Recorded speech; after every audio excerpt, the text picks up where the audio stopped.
In today's video, I'm going to teach you how to create a sharing set for customer community users in Salesforce Experience.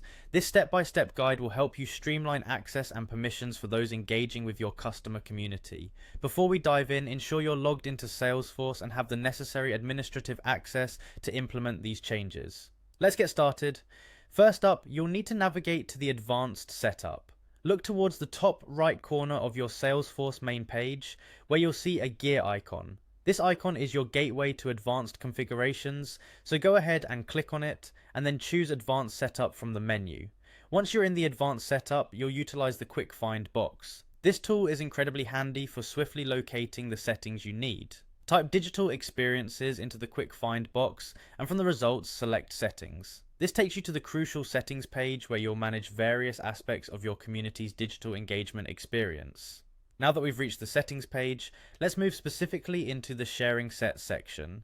Find this section and click on New.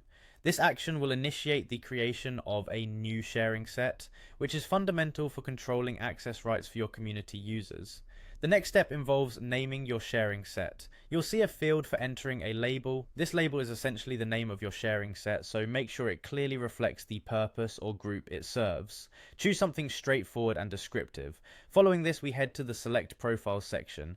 Here you'll select the community user profile that should be part of this sharing set. Look through the list, find the relevant profile, and then click Add.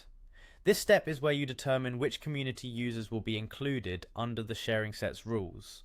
The focus now shifts to selecting objects. For today's example, let's say you want to include cases. Find cases in the list of objects, and after selecting it, click Add.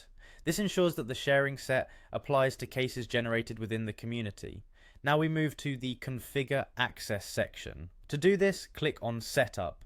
Here, you'll be able to choose which fields are relevant for this sharing set, specifically find user and target case, and make your selections.